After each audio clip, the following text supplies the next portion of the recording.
Welcome to Keith and the Girl. I'm Keith Malley. I'm Chemda. Chemda, it's Thanksgiving week, and here we are. Of course. It's not Thanksgiving week. Keith, get with the times. Didn't we switch it to like Indigenous People Recognition or Gratitude Day or the day we have 2 days off because there's a holiday? I see on the calendar now, I don't know if this is new or not, the 25th, of course, Thursday, Thanksgiving Day. The 26th, Native American Heritage Day. Oh, weird. So I'm not going to put on the same day so that, I'm not here to bum you out, says the government. Enjoy Thanksgiving. And the next day, know that the story yesterday was bullshit, but you did get to enjoy yourself. Isn't that a little like Catholicism with do your bad deeds. And then on Sunday, you come and you confess and everything's fine. Yes. When you're eating your turkey sandwiches, you go, I'm sorry. Sorry about that. Right. When the turkey's a little drier, you're like, oh, I get how everyone else feels. It's for everybody. It's for both sides of the aisle this week. Thanksgiving Day, the Native American Heritage Day. I have a big announcement, by the way. Speaking of giving thanks, last week, Rod, Newsy, and myself, we competed in Keith and the Girl Jeopardy. Hemden Xerxes put it together. I just saw it. It came out very well, if I say so myself. That video is on our Kickstarter page. So look under the update section for KATG Jeopardy. How fun was that? I am so excited about this. It was, I was creating categories and I was having so much fun doing it. I was giggling to myself. So it was so fun to have Rod and Newsy and you compete against your life. The entire game is Keith and the Girl related clues, categories like RIP, who's not in our lives anymore, alternative personas, the silent trailers category. So if you've seen Chemda do silent, it is the best. If you saw, Chemda tries to describe a movie trailer and it's so fucking goofy. We turned it into a game show. Well, this category, it's written like you would watch Jeopardy, and it's her trying to describe a character. It's ridiculous. It's ridiculous. Play along, keithandthegirl.com/kick. Click on the update section. Like I said, let us know how you do. You can play along. Okay. Speaking of updates, Chemda reminded me on a phone call the other day, the Kickstarter, of course, is all or nothing. So if the Kickstarter doesn't get funded, the last day of Keith and the Girl recording will be March 7th of 2022. Now, right now, we're 50% funded. So there's about a 50-50 chance I have to go to work on March 8th. I have a question mark on my calendar. If we don't reach our goal, I won't have to stay up for 24 hours with 50 guests on February 5th to February 6th. For the marathon, we always do. November's silent trailers will be the last of the year, if that happens, meaning I go down in history victorious. I did so good this weekend. I blew them out of it wasn't even close. I know some people are like, I like when the game is closer. I don't know what to tell you. I like a football game that's 1,000-0, and that's what I did. You were great. Thank you. So I wouldn't mind if that's how we go out. Anyway, check out the Kickstarter page, keithandthegirl.com/kick. One more time, that's keithandthegirl.com/KICK. All right. I got an email from this guy, Bob Davey, and he wrote to me and said, was talking about the Mary Jo Pehl episode some time ago. She's the one who, she told a story when she was young, how she was robbed at a 7-Eleven, but still had to work the night shift. We shared stories back and forth about when we both worked in assisted living places. Bob says, your relentless, breathless questions about Mary Jo Pehl's relatives, quote, how did your mom die? Was it because of the smoking? Is your husband still alive? How did your husband die? Did he bleed a lot? End quote. Crossed personal boundaries in a way I've never heard before. Never heard, but that's what I'm asking. Did your husband bleed a lot? Never. And also, do you guys tune in so we can have small talk with a bunch of people who could be really funny and intimate? Right. This is everyone complains about small talk. It's why we, booze ourselves up at a party. It's why we need fidget spinners. It's all this shit. You don't really like small talk. There's nothing in small talk. You're talking about your husband. I might ask if he's still around because it sounds like he's not. She just had a stalker come to her house, and I go, and she was scared. She's alone. I'm like, oh, was your husband around at the time? So when she goes, No. Do I go, no more questions? Not interested. That's all I need to know. And I also, on top of it being a show, can we please not make these relative questions so taboo?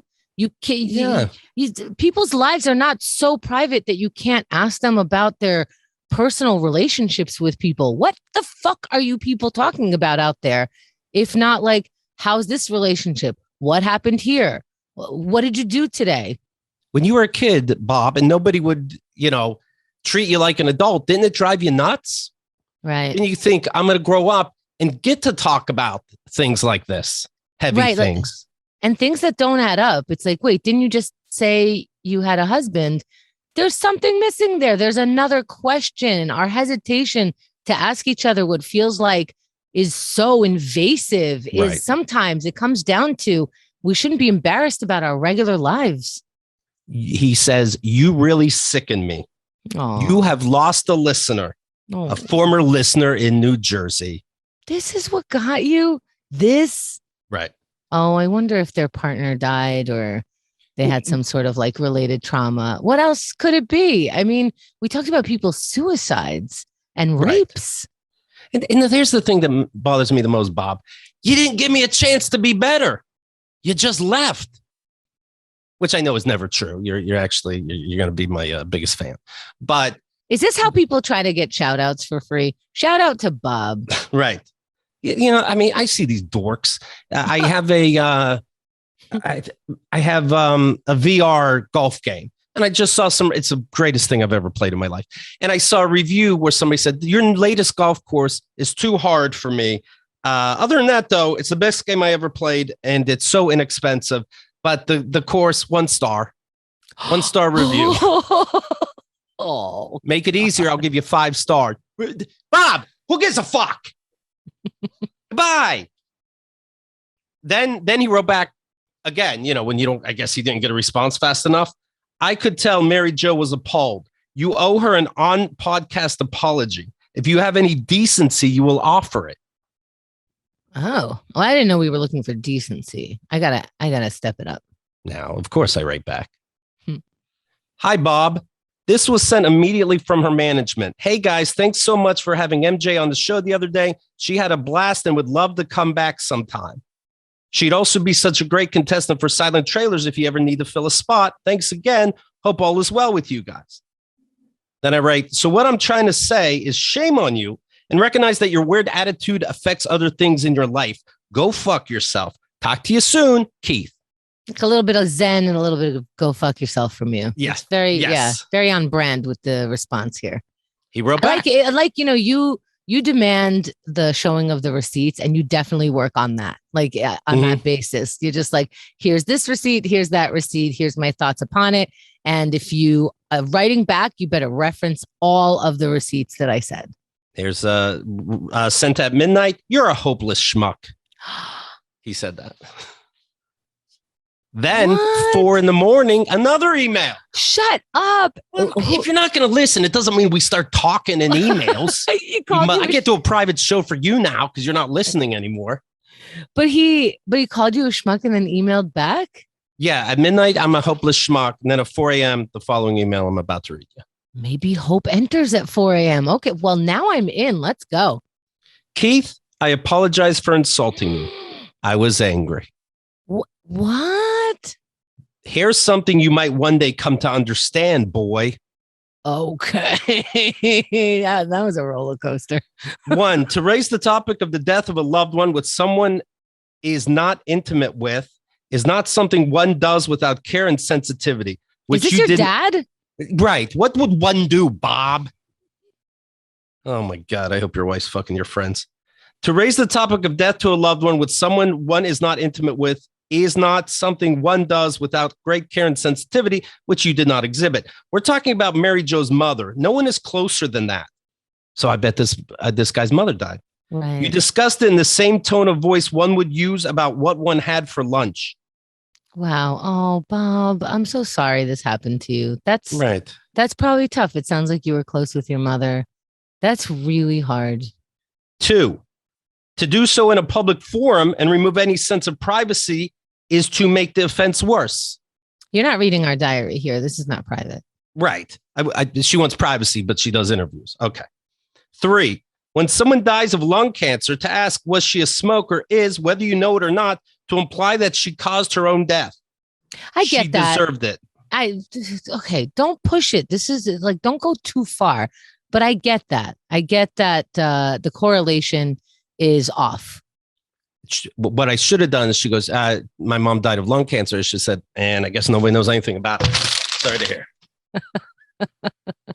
So everyone listening who is not a smoker can feel smug and safe if they wish. You'll note Mary Jo got quiet and had to, quote, defend her mother, saying she quit in the 60s and many people get lung cancer who are not smokers. Great. Yeah. And then what did I say, Bob? I said, doubt it. I said, bullshit, Mary. To pry even further, this is number 4. To pry even further and ask about her husband's death when it occurred. And I'm quite sure you would have pressed her for the cause as you did her mother, is sticking the knife in further. You'll note she got very quiet and ended the topic at that point. I'll tell you this. She wasn't ready to deal with the husband's death. And I said, okay, and moved on. Now I'm asking how much blood came out when he was, I don't know how he died. I think when she said she's not ready to talk about it, you moved on. Of course I did. And I think it's fair to say that. And I think it's fair to just back out. Right. And I wasn't embarrassed, to be clear. I'm not like, ooh, why did I sit? No, like, you don't want to talk about it. You don't want to talk about it. That's it. I didn't take it out of the show because I'm humiliated. Right. 5. I remember. Oh, boy. Well, I'm sorry. Yeah, please. 5. To then argue that all of that questioning is completely okay because her manager was happy with the interview is absurd. What does her manager have to do with it? Nothing at all. That's the letter. Oh, that's not true. That's just not true. She wants to be on again. She told the manager that. That's not important. Yeah, the manager isn't speaking like he had a good time. He checks with his client. So I wrote, I knew we'd talk again soon. I know there's 17 years of Keith and the Girl. I know this guy's in my life forever. I got to tell you, this is the worst apology I've ever read. I'm not going to be able to get you out of my life, am I, Keith? Did that do it? Delivery status notification failure, message blocked. He blocked me after his last letter. Okay. Bob, you puss. Damn. The kids hate you, Bob. I remember when I found out I had a tumor, and that entire episode, we laughed at it. Right. And if I said, hey, Keith, I have this tumor, I'm not ready to bring it up on the show, and he brought it up, nobody told us not to bring it up. But if you brought it up and I said, hey, I'm not ready for that, then it's over. But when I'm ready for it, give me the opportunity to say yes or no. Stop skirting around issues that make you sensitive. This might have been something she wants to talk about. A lot of people use this as their platform, their sadness, their agitation, their tragedies. This is the platform. We're laughing at that stuff. I'd really like to know what is the real reason he doesn't like me. Because this didn't happen. This just happened. You're like, too much. 17 years, too much. No, what happened? It's probably has to do with Kyle Rittenhouse and my 2 cents on it. I don't know. But this letter is a lie. This letter is a fucking lie. This letter, every episode is a trigger for someone. I promise you. There is no episode that didn't trigger somebody's something. And that's because we're all triggered. There's always something that is too raw for you. You decide that. Skip to the next episode.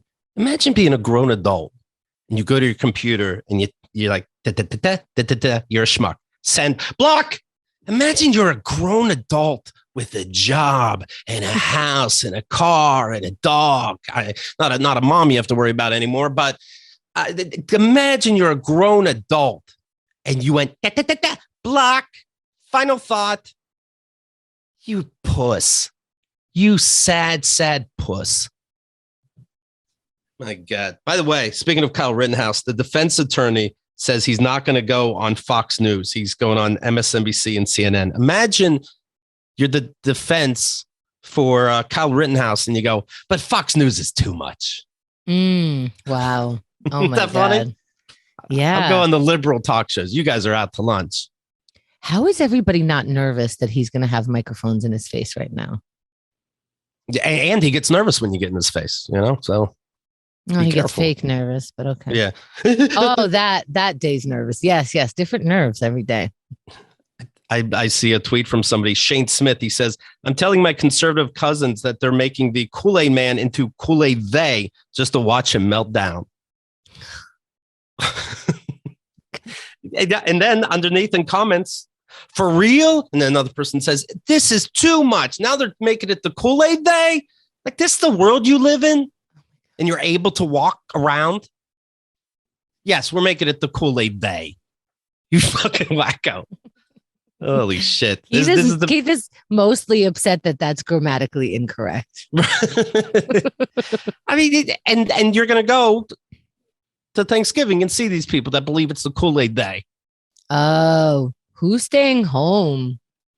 I think, yeah, I want to know. But it's been a while because of the pandemic. I wonder if people are going home because you had a buffer last year because there wasn't really a lot of travel and you forgot how much you get agitated around your family. Oh, this is going to be good. Listen, after you get together on the first cry, come to our Reddit or forums. Let us know about it because, right. My brother did not know about QAnon. He assumed it was some kind of AA group. Oh, that's funny. How don't you know? How don't you know about QAnon? Is that so like when I say literally Nazis are walking the street, do people think I'm exaggerating? Yes. Yeah, I'm not. I promise you. There's just a Proud Boys march the other day. Probably, I would assume, supporting the Kyle Rittenhouse verdict or to, go against the protesters. And there's Nazi flags. Do you think I'm making that up? It seems like it. Yeah. It seems because that's so crazy. Why wouldn't there be a Kool-Aid day, No, and still no. Still no. An SUV drove into a Christmas parade in Wisconsin, the same place as this Kyle Rittenhouse trial, the same state. I mean, killed at least 5 people, injured more than 40 others. At least 12 children were among the injured. I guess if you do that, then try to sue the 40 people. Fuck it. Who cares? Right. I was nervous, so I just sped into a parade. They have the guy in custody now. You think this is the kind of stuff that maybe makes people weirded out about their religion because it was Christmas related and that should be, in the happy genre of Christianity and faith.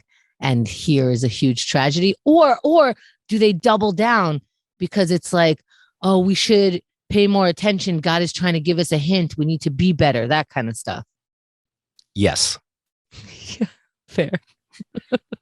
During our call yesterday, I showed him that the football player, Zach Stacy, he's an ex-football player. I think he was on for like 2 teams, a total of 2 or 3 years at the most. He beats the shit out of his wife. It's so shocked. I don't get shocked easily. I don't think because the world's so nuts. But this, slamming you saw the video. I saw some of the video and I had the sound off. So I know that I didn't get the full impact of it, but you get the full impact right away. This isn't something that you really want to see, but right. She's practically laying down on the couch next to their 5-month-old.